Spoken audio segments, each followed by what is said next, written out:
Hello everyone, सबको नमस्कार। मेरा नाम है नीतीश।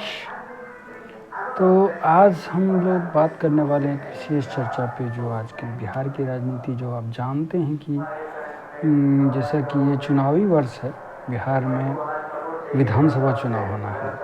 तो अब की बार बिहार की हालतों को, जो भी अभी तात्कालिक हालत है बिहार की, उनकी दशाओं को सुधारने के लिए हम क्या कुछ अपना योगदान दे सकते हैं, किन की विचारधाराओं से हम सहमत हो सकते हैं। चलिए आज हम उन पर चर्चा करेंगे। जैसा कि अभी हमारी जो मेजर पार्टियां हैं बिहार में, जो राजनीति का दावा ये कर रही हैं कि वो अपने सत्ता में आने के लिए उत्सुक है या फिर कार्यरत है भी।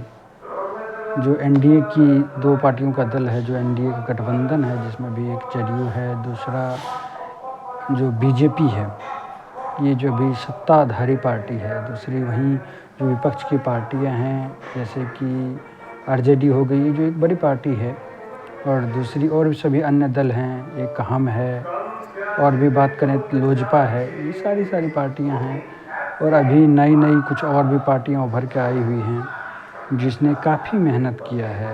जैसे कि प्रशांत किशोर की लीड की हुई एक बिहार जन स्वराज पार्टी, जिसे आप लोगों ने सब सुना होगा, जाना होगा इनके बारे में।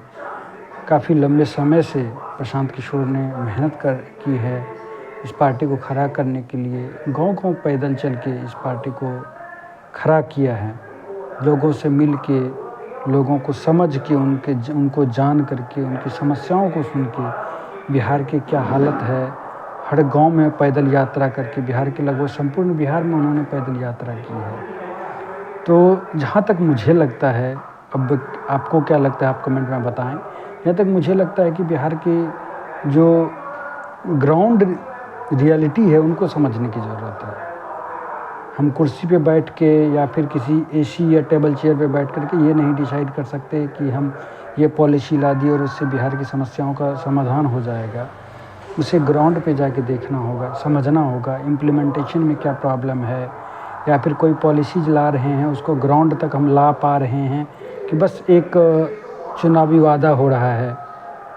इन सब चीज़ों को लेकर के आप जब गहन अध्ययन करेंगे, जब सोचेंगे, तो कहीं ना कहीं ये लगता है कि जो भी पिछले वर्षों में या पिछले दशकों या 2 दशक 4 दशक को देखें, तो मुख्यतः दो ही पार्टी जो सत्ता में रही हैं, या से अप्रॉक्सीमेट 20 ईयर्स पहले की बात करें, 2004 तक की बात करें, 2005 तक की बात करें, तो 20 ईयर्स के अराउंड 90 से 15 ईयर्स कंटिन्यूसली आरजेडी ने अपना शासन किया है। वहीं अभी 20 साल जो 4 बार क्रमशः जो सत्ता में बैठे हैं, जेडीयू या एनडीए के गठबंधन हो, या फिर कभी कभी गठबंधन चेंज भी हो गई है, लेकिन अल्टीमेटली सरकार जेडीयू ही लीड की है।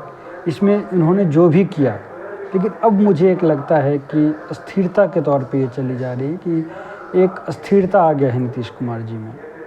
वो अच्छे से लीड किए हैं, जो पहले की स्थिति थी उससे तो अच्छा किए हैं, इसमें कोई डाउट नहीं है।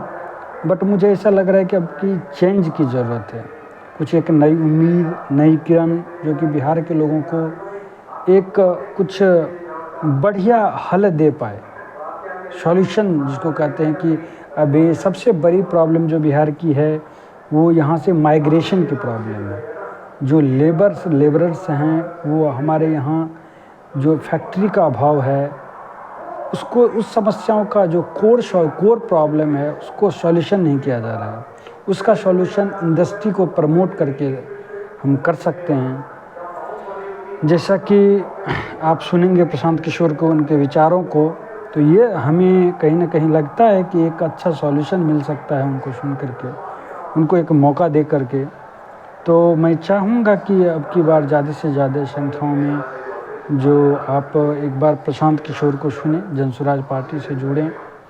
मैं भी उनसे जुड़ा हुआ हूँ, जन स्वराज पार्टी का एक संस्थापक सदस्य होने के नाते मैं आपसे आग्रह करूँगा कि आप आएँ, एक दूसरे का हाथ बटाएं और बिहार को अच्छे भविष्य के लिए हम आगे बढ़ें। अभी रिसेंटली कुछ 2-4 दिन पहले एक जनसभा हुई थी, जिसमें प्रशांत किशोर जी ने अपना जो भूमिका होती है बिहार में, क्या भूमिका निभानी है उनको उन्होंने प्रस्ताव दिया, बताया लोगों को, अपने सदस्यों को या पूरे बिहार की जनता को।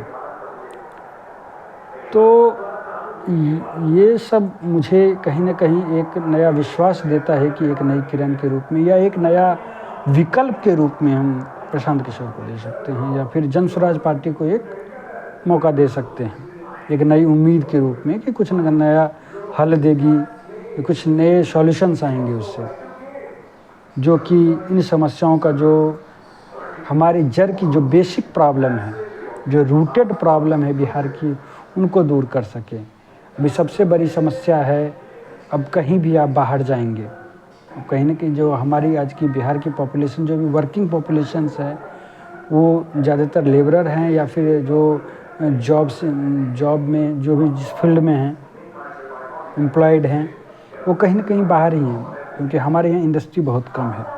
उस इंडस्ट्री को कैसे प्रमोट किया जा सकता है?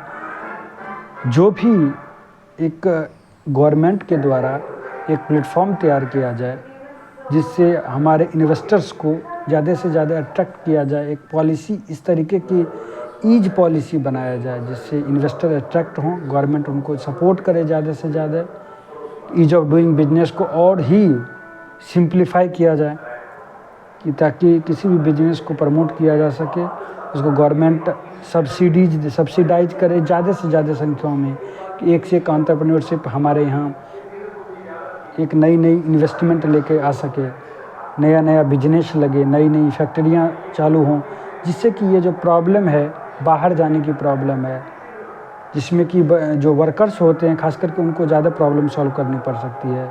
मिडिल क्लास के लोग जो बाहर जॉब करते हैं, वो लैंग्वेज या रीजनलिज्म भी फेस करते हैं। आप तो सब जानते ही हैं, भली भांति जानते होंगे, जो भी बिहार से बाहर काम करते हैं वो इन चीज़ों को अच्छे से जानते होंगे, लाइफ में कहीं ना कहीं फेस किए होंगे। अगर वो साउथ रीजन में आप जाएं, या फिर अभी तो रिसेंटली आप केस देखेंगे महाराष्ट्र का, कि ये क्लैरिफाइड नहीं कि वो कहाँ की है, बट इन महिलाओं को किस तरीके से मारा गया। बच्चे उनके हाथ में थे, लेकिन उनको मारा गया क्योंकि उनको मराठी नहीं आता था, वो इंग्लिश यूज कर रही थी, शायद वो इंग्लिश या हिंदी में कंफर्टेबल हों। तो ये रीजनलिज्म को देख करके मुझे कहीं ना कहीं लगता है कि लोगों को एक अपना रोज़गार उनके राज्य में हो, तो उनको कहीं बाहर नहीं भटकना पड़े, इस तरीके का भेदभाव नहीं सहना पड़े कहीं पे भी। तो मैं चाहूँगा कि एक नया विकल्प के तौर पे इनको अपनाया जाए। यही हमें उम्मीद है कि कहीं ना कहीं एक नया अवसर हमें प्रदान करेंगे। एक नई राह की तलाश है, उन राह को हम मुकम्मल शामिल करें। धन्यवाद, आपका दोस्त नीतीश।